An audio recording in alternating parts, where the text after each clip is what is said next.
Maiki Oreta, and you're watching Business 360, where we break down the numbers, connect the dots, and give you the developments and the insights you need to navigate, adapt, and lead. Let's dive right in. The Budget Department moves to block lawmaker insertions in the proposed 6.79 trillion peso spending plan for 2026. The U.S. and Indonesia strike a trade deal as President Trump slaps a 19% tariff on imports from the Southeast Asian nation. And later, a conversation with BIR Chief Romeo Lumagui on the government's revenue targets and collection strategy. Global markets struggle for direction despite a higher U.S. inflation print and a flood of bank earnings. Wall Street closed mixed overnight. U.S. inflation rose to 2.7% in June, up from 2.4% in May, rekindling uncertainty about the Fed's next move. On a monthly basis, prices climbed 0.3%, slightly faster than the previous month's 0.1%. I think the real driver here was the NVIDIA news and the fact that they should be able to be selling to China. That was a big concern for NVIDIA stock. And as we know, NVIDIA is the highest valued stock in the market in the world, north of $4 trillion. So when NVIDIA moves sharply higher, which it is today, that in and of itself can move the NASDAQ. But Oracle, Apple, Microsoft, which is now over 500, those tech stocks are back in control for sure. And that is what's moving the market today. The Dow Jones Industrial Average dropped about 1%. The S&P 500 lower by 0.4%, but the Nasdaq edged up higher by 0.2%, boosted by NVIDIA after it said it would resume sales of its H2 AI chip to China. Over in Europe, markets also lost some ground. London's FTSE fell 0.7%. Germany's DAX shed 0.4%, and France's CAC 40 lower by about 0.5%. Traders now await signals from the Fed and watch for ripple effects on emerging markets like ours. Now, on another front, the Marcos administration is cracking down on budget insertions as it greenlights a 6.79 trillion peso spending plan for 2026. Budget Secretary Amena Pangandaman is warning agencies, stick to your allocations, no more wish lists during Congress's deliberations. She says add-ons could derail national priorities and further stretch the country's already tight fiscal space. Pangandaman revealed that the DBM initially received over 10 trillion pesos in funding requests, well above what the government can sustain. The move signals a tougher stance on spending discipline as Manila tries to rein in deficits amid slowing growth and global uncertainty. Now, two former monetary board members linked to the ghost employee scandal at the Bangko Sentral aren't in the clear just yet. Palace Press Officer Claire Castro says President Bongbong Marcos may support criminal charges against Bruce Tolentino and Anita Aquino. Castro stresses the president wants a clean government and that erring officials must be held accountable. Tolentino and Aquino were removed from the monetary board last year after being implicated in a scheme involving ghost employees who collected pay and benefits without ever reporting to work. Castro says that the ombudsman is still free to pursue cases against them. Now, this case raises questions about governance and oversight in one of the country's most powerful economic institutions. Now, the clock is ticking on the Philippines' goal to end poverty and become a high-income economy. A new World Bank report warns that without deep, swift reforms, the country could get stuck in a trap of low wages, slow growth, and a stalled middle class. Sujin Kim has the details. The Philippines' vision of becoming a middle-class, poverty-free society by 2040 is hanging by a thread. In its latest report, the World Bank issued a stark warning. Failure to act now could trap the country in a cycle of slow growth, low wages, and poor quality jobs. Middle-class society by 2040, national ambition. It's not a utopia. It is something that is achievable if there is a commitment, both from the public sector to double down on reforms, from the private sector to innovate and compete. Over the last 15 years, the Philippine economy doubled in size. But according to the World Bank, it failed to translate into productivity gains. While jobs were created, they were mostly in sectors shielded from global competition like construction and local services, often informal, low-wage, and with limited opportunity for scaling. 3 out of 4 of those, 75% of those, were in non-tradable sectors. And non-tradable sectors are sectors that are not exposed to international trade, international competition. They don't export or they don't compete with imports. We can think the typical textbook example of non-tradables is hairdressers, but we can think about domestic services, we can think about construction. Those were the sectors that created more jobs. In contrast, sectors that typically boost productivity like manufacturing and exports have declined. The tradable sector suffered. Another way of looking at the suffering of the tradable sector is by looking at what happened with the number of exporting firms in manufacturing. In the past decade, the number of exporting firms in manufacturing declined by 23%. Linkages among agriculture, industry, and services remain weak. And even as micro and small firms employ 63% of the workforce, their share in overall output is minimal. Large, high-performing firms struggle to grow, stifled by lack of competition. Limited competition. And limited competition does not create incentives for top firms to scale up and innovate. Meanwhile, aspiring investors face a maze of regulatory obstacles, sparking the World Bank's call to dramatically streamline business processes. It takes 106 days to register a foreign firm in the Philippines. It takes 15 days in Singapore. If you don't reduce that, if you don't reduce the number of days it takes, the processes, the complexity of the processes to register firms, you are erecting unnecessary entry barriers, making investment more costly. You need 373 government interactions if you want to set up a solar farm. It's a huge barrier to entry. And I'm speaking mostly from the regulatory point of view because that's my experience. But if you even once you get in, let's say you set up your facility and you're running and you've hired people, just the day-to-day interaction with regulators can sometimes be confounding. According to Varela, if reforms are enacted, GDP growth could rise to 6.8%, an uptick of 1.4 percentage points, and the Philippines could still attain high-income status by 2050. But the private sector warns growth must not be reserved for the wealthy few.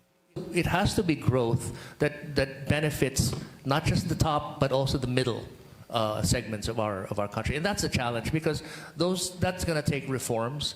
And I don't know, and I do hope that we have the political will as a country to achieve those reforms. Because if we want to be a wealthy country, and we can be, we really need to grow the middle class. And we haven't seen that in any sustained way, at least not in the last several decades. The bottom line, the 2040 poverty-free target and 2050 high-income goal will remain out of reach if the Philippines fails to fix its trade, investment, and employment landscape without delay. Sujin Kim, Bilyonaryo News Channel. Energy regulator Mona Lisa de Balanta is stepping down 4 years before her term ends, saying she has no regrets. De Balanta says her irrevocable resignation respects the administration's direction while safeguarding the independence of the ERC. She clarifies that the commissioners are not covered by courtesy resignations and denied asking her colleagues to quit.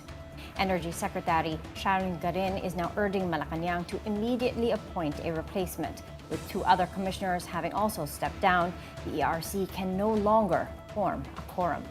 De Balanta, a former renewable energy advocate, says she plans to return to teaching and explore private sector roles. Her exit leaves a critical void in the country's power regulation at a time of growing energy demand and industry transition. Now, the Court of Appeals has ordered the Energy Regulatory Commission to act on San Miguel Global Power's price adjustment petitions filed nearly 3 years ago. In a disclosure to the Philippine Dealing and Exchange Corporation, SMGP said that it received a copy of the CA resolution dated June 27th. The court partially granted the joint motions filed by its affiliates, South Premier Power Corporation and Sual Power Incorporated.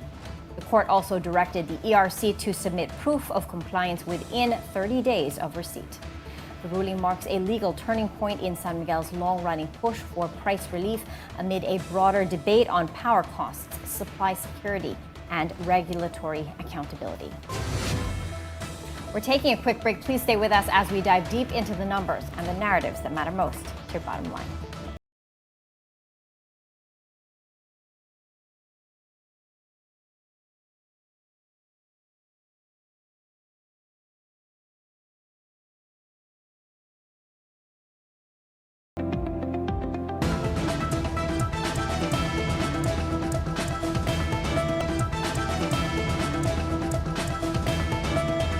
Let's check out how Asian markets are doing this Wednesday morning. Right now, the Nikkei 225 is in the red, down by 0.1%. Hong Kong's Hang Seng Index higher by 0.8%. Shanghai's Composite flat with an upward bias, up by a little less than 0.1%. And Singapore's Straits Times Index higher by 0.2%. Checking on our market. Now, Philippine shares closed lower yesterday, Tuesday, as investors reacted to U.S. tariff threats and awaited key inflation data from the United States. Now, the PSE index slipped 1% to close at 64.59. Volume reached 1.65 billion shares, while value turnover dropped to 5.9 billion pesos. Net foreign selling hit 322 million pesos, a sharp reversal from Monday's inflows. Analysts say that the sell-off was driven by profit-taking and by persistent trade worries after President Trump threatened new tariffs on the EU and on Mexico, even as talks continued. Investors also awaited the U.S.'s June CPI data, which is due out soon, or it was just released. Now, a crucial input. This is crucial for the Fed's next policy move. Over the near term, traders are likely to stay defensive until there's more clarity on U.S. inflation, Fed rates, and the final tariff path. Now let's take a look at how our bourse is doing at this moment. As of 10:17, the main gauge is in the red. Actually, it's a sea of red right now. Early into the session, we're down by 1.25% to 63.79. The broader all shares index in the red as well, lower by 0.9%. All these sub-indices are in the red, well entrenched in negative territory in early trade. Volume is at 309 million, valued at just under a billion pesos. Market breadth is decidedly negative, with 78 decliners, 55 advancers, and 44 stocks unchanged. Taking a look at the currency markets, the peso opened weaker at 56.85 to the greenback, down from its previous close of 56.73. Now, the West Philippine Sea remains a tough sell for energy investors, despite the country's business-friendly climate. Energy Secretary Sharon Garin says that the ongoing presence of Chinese vessels within the Philippines' exclusive economic zone is a major deterrent. She warns that the uncertainty has scared off potential investors in oil and gas, critical to the country's long-term energy security. Garin adds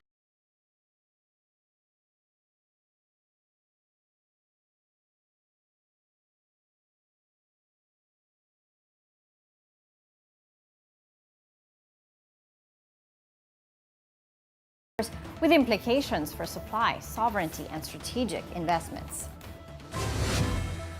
Now, Southeast Asia is slowing down. Trade tensions, weak exports, and uncertain policies are weighing on growth across the region. Here at home, the Philippine economy grew by 5.4% in the first quarter, better than most of our neighbors, but still short of target. So our economic managers have since lowered the full-year GDP forecast to 5.5% to 6.5%, down from the original 6 to 8% target. And with tax collections closely tied to GDP, the big question now is whether the BIR can still deliver on its record 3.23 trillion target for 2025. Joining us now to talk more about this and how they plan to hit that lofty goal despite a slowing economy is BIR Commissioner June Lumagui.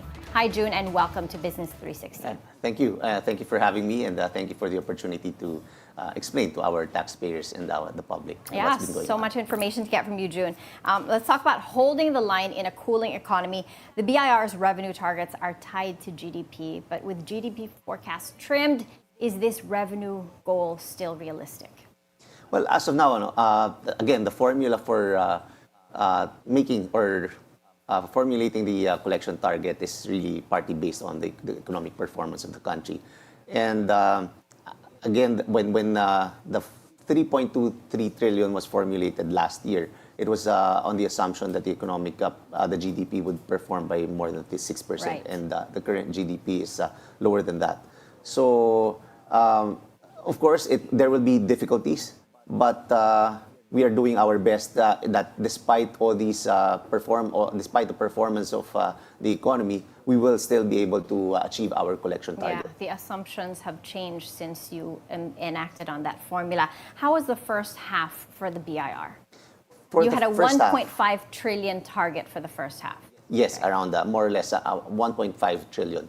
And we're proud to say that we have achieved that 1.5 trillion for the first half of the year.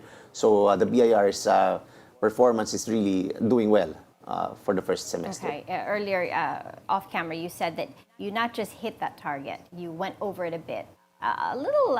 Just a little bit, but what was that margin?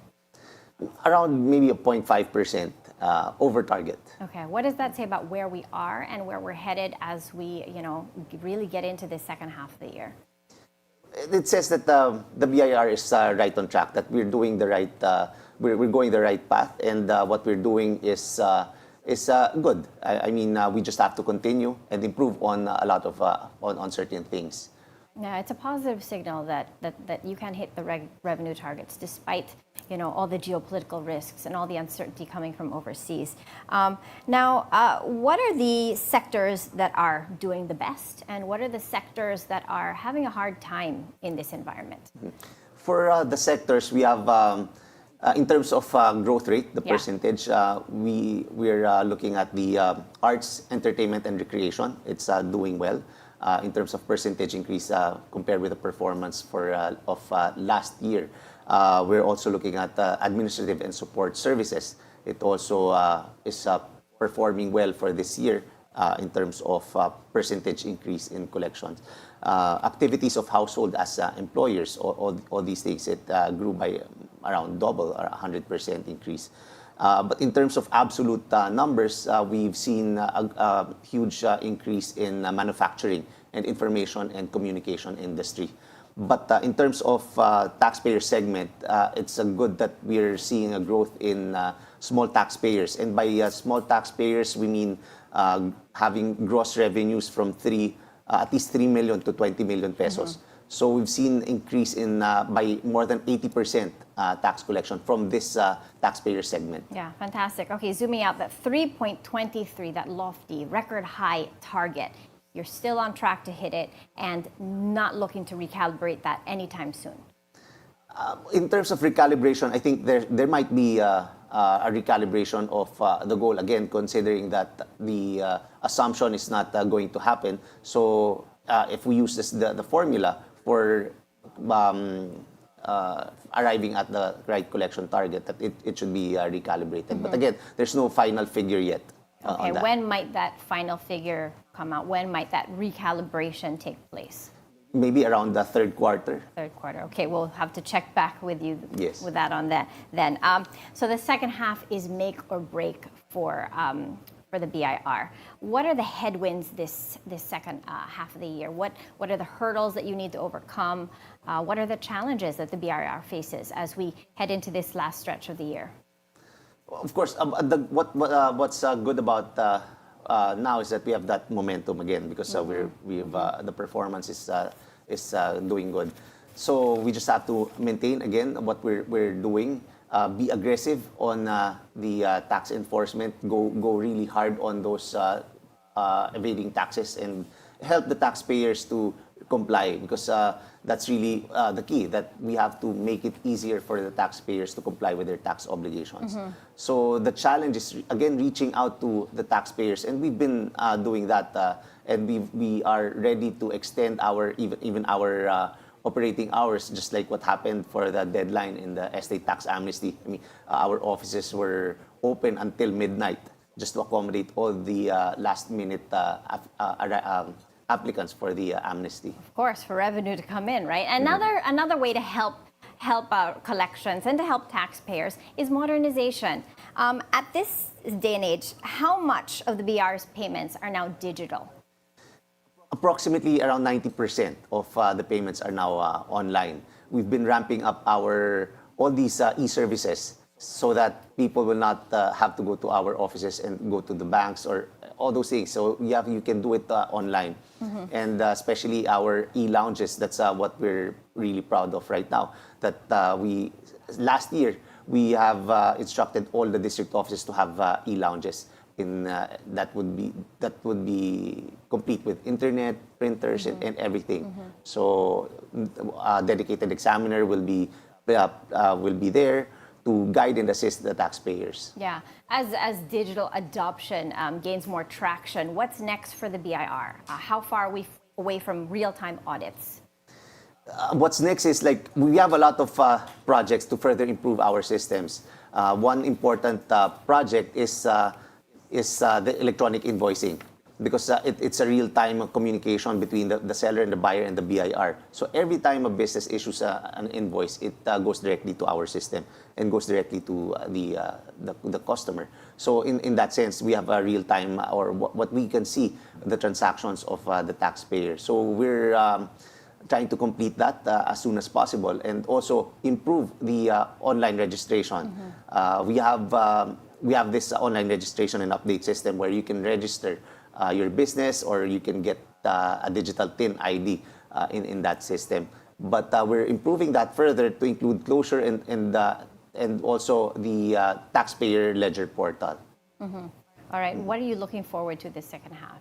As the head of the BIR, what are the things that you're looking forward to that'll help make your job easier?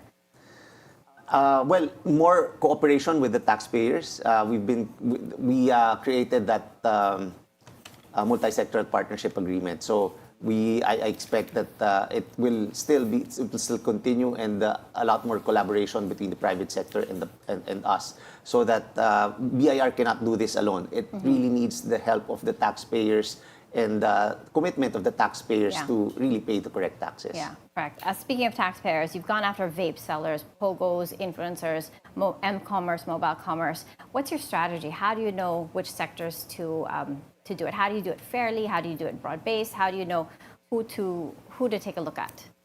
In terms of enforcement, what we did was go this strategy. We have a strong approach and a soft approach, meaning we go strong against those intentionally evading taxes. Like this industry, like for example, vape industry is relatively new. So a lot of the vape players at first did not know what their obligations are. So what we did at first is that we tried to understand them. They have no idea that they have to register and all these things. So we were heavy on information dissemination. Yeah. We discussed, or we talked with the industry and the associations that these are your duties as and a lot of vape these players. industries are new. So even you have to, everyone needs to catch up with each other. Right. Even the influencers. So some of them really just didn't know that they have to register. They just went online and then they earned.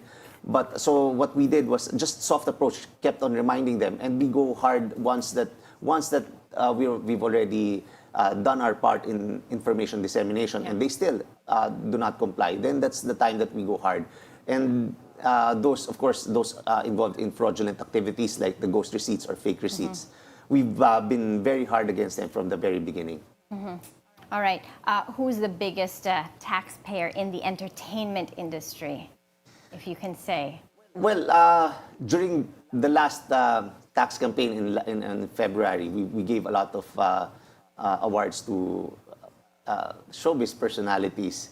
And that's a very interesting list. That's why people are always interested to see, based on which industry, who are the top taxpayers. Will you be releasing something like this? No, it depends on them, because they have to consent to it. There's a confidentiality, but as far as the awardees during the last tax campaign kickoff, then they agreed to be awarded. There are definitely pros and cons of receiving that kind of award. Okay, June, on another front, there's growing pressure from lawmakers to tighten the rules on online gambling. Some are calling for a full ban. Others just want more heavy taxes. What are your thoughts on this? It should be studied very carefully, because the online gaming or online gambling generates revenues.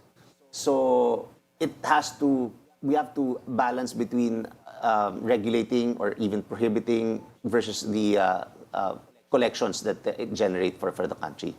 So as of now, we still have to really check all the effects, Right. everything. There's so much more to study. But based on last year's figures, June, how much does this sector contribute to the BIR's revenue base? For 2024, that would be around more than 17 billion for More than 2024. 17, so- And for this year, for January to May, I think it's already 10 billion. So that sounds like a chunk. What would you Yes. say? How would you describe that figure? It's substantial considering that, again, this is just a single industry and it contributes that much to our because collection. more taxes would be very difficult to enforce. That's why some people are calling for a complete ban. Where do you stand on this exactly? Again, it has to be balanced because sometimes it's impractical to have a complete ban. So it really depends on cooperation between government agencies. If the policy is for a complete ban, then everybody should cooperate towards that directive that we have to be serious in banning it completely. Or if it's tighter regulation, then we have to do our part. Each government agency has to do their part in everything. Okay. On a more personal note, you're halfway through your term. What more would you like to do at the BIR?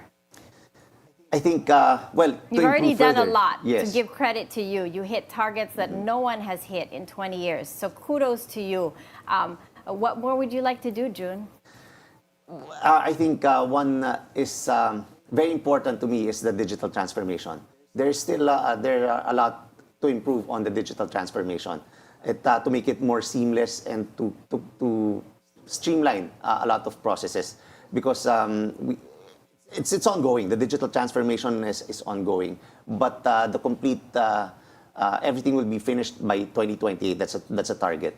So the electronic invoicing, the complete feature of the online registration and update system, and all of these will be felt by the taxpayers towards the end. What would you say is the hardest part about your job?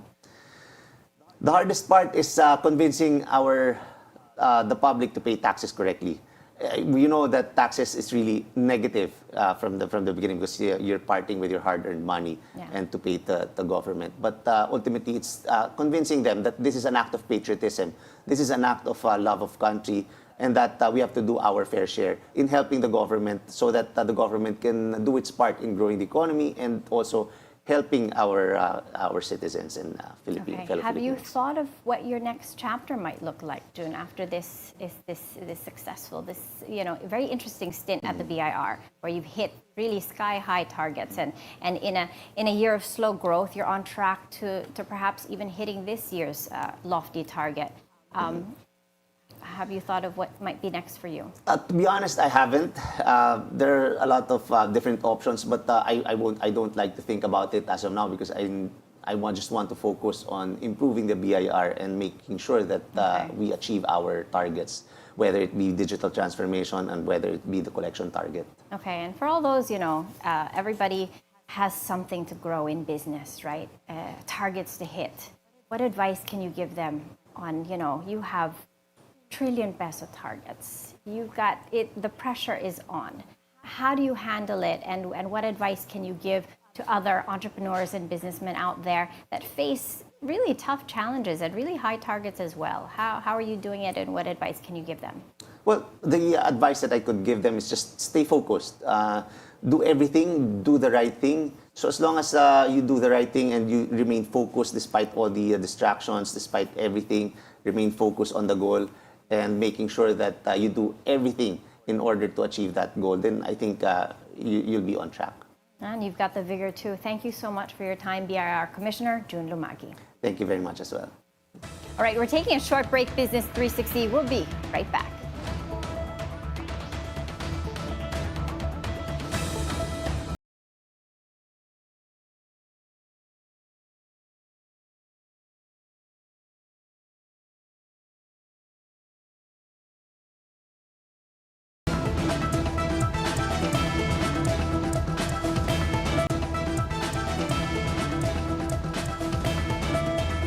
Welcome back. With a new wage hike taking effect this Friday, the Labor Department is urging employers to fix pay gaps before they spark tension on the ground.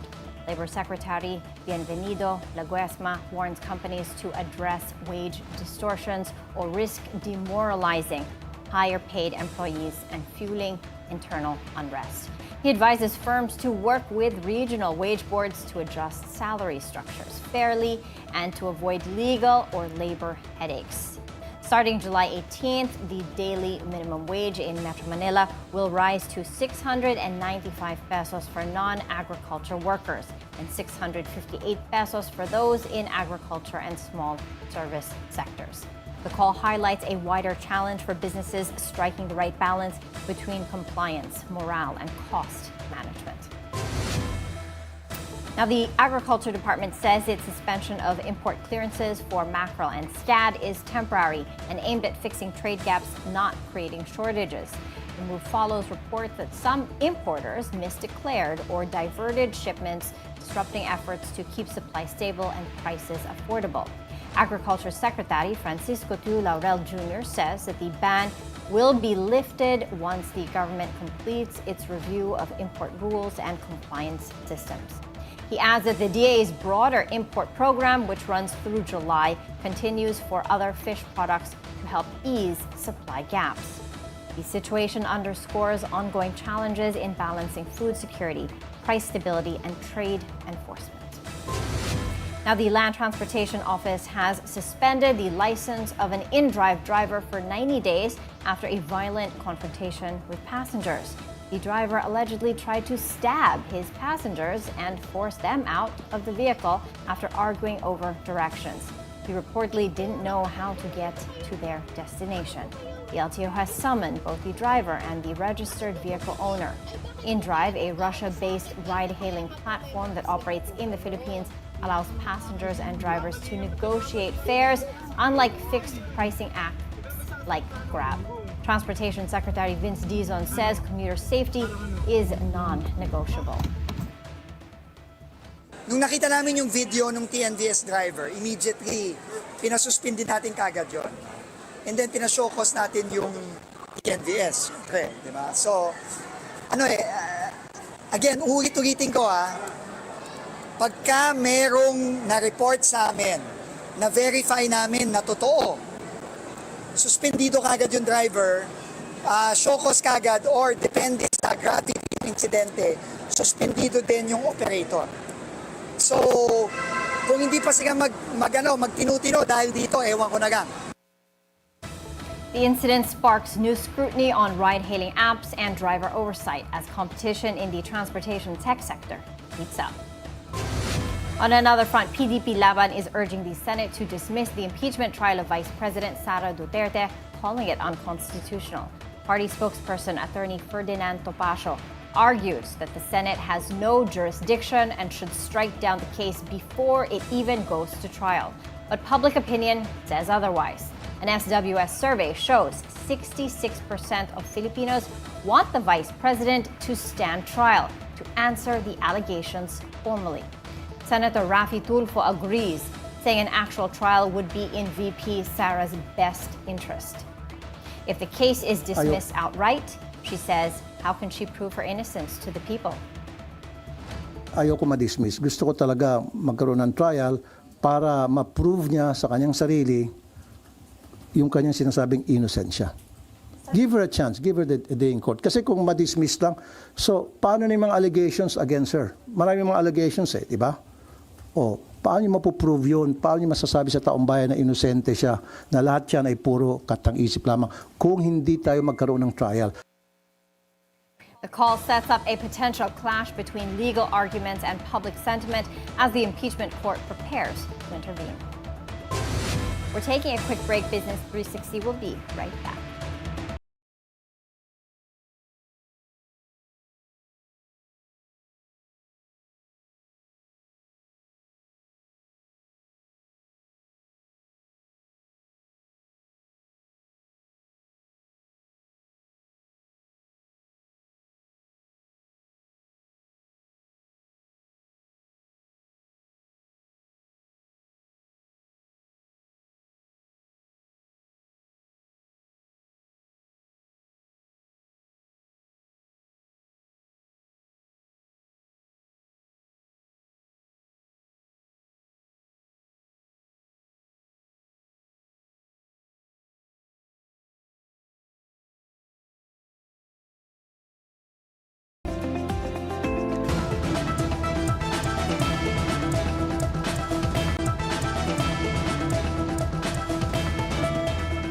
Welcome back. U.S. President Donald Trump announces a new trade deal with Indonesia, deepening ties with one of Southeast Asia's fastest growing economies.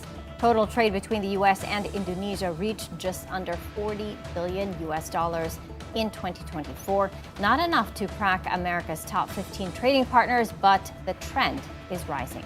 U.S. exports to Indonesia grew 3.7% last year, while imports rose 4.8%, widening Washington's goods trade deficit to nearly $18 billion. Top U.S. imports from Indonesia include palm oil, electric equipment, and footwear. So we made a deal with Indonesia. I spoke to their really great president, very popular, very strong, smart. And we made the deal. We have full access to Indonesia, everything. As you know, Indonesia is very strong on copper, but we have full access to everything. We will pay no tariffs. So they are giving us access into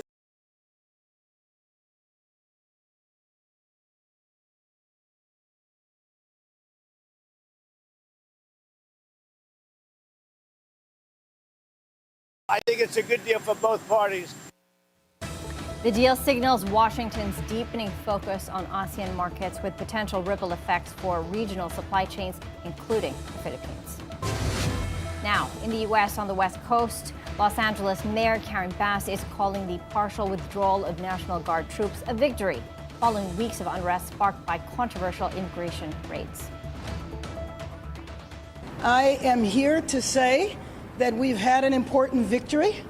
I think because Los Angeles stood strong, because we understood what it meant that the federal government came in and seized power away from our governor regarding the deployment of the National Guard and inappropriately sent the National Guard here when they were not needed.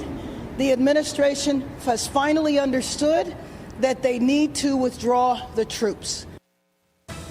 Defense Secretary Pete Hegseth ordered 2,000 of the 4,000 deployed troops to stand down, claiming the mission was complete. But Bass slammed the move as unnecessary and politically motivated, saying the unrest was contained to a small area and resolved quickly. About 2,000 troops and 700 Marines remain on the ground, despite strong opposition from California's officials. The troop deployment ordered by President Trump has ignited a national debate on the limits of federal power and the use of military force on U.S. soil. Still in the U.S., authorities in North America, are battling a wave of wildfires stretching from the U.S. Pacific Northwest to Canada's urban centers. In Oregon, wildfires in Jefferson County have triggered evacuation orders and road closures. Large sections are now under a level 3 alert, meaning residents must evacuate immediately as flames move eastward. So far, at least 20,000 acres have already burned. In Colorado, a separate wildfire has spread to nearly 4,000 acres. It was sparked by lightning on July 10th near the south rim of Black Canyon National Park. Park staff and visitors have been evacuated. Meanwhile, in Canada, wildfire smoke has blanketed Toronto, prompting air quality and heat alerts across southern Ontario and Quebec. Federal officials are urging residents in Toronto and Montreal to stay indoors as fires in Western Canada continue to burn. The string of fires underscores escalating climate risks with growing implications for public safety, infrastructure, and cross-border environmental policy. Now, before we go, the Emmy nominations are out, and it's a stacked race for Best Comedy, Drama, and Anthology Series. In the drama category, Apple TV's Severance leads the pack with 27 nods, joined by Andor from the Star Wars universe and HBO's apocalyptic hit, The Last of Us. On the comedy side, defending favorites Hacks and The Bear return. But the newcomer, The Studio, a Hollywood satire, makes waves by tying last year's record with 23 nominations. Meanwhile, in the anthology category, The Penguin, a dark spin-off centered on one of Batman's most iconic villains, leads with 24 nods. It's up against Black Mirror and coming-of-age entry Adolescence. Mark your calendars, winners will be revealed on September 14th. And that's it for Business 360. I'm Maiki Oreta. Thank you for joining us, and keep it here on BNC the Bilyonaryo News Channel.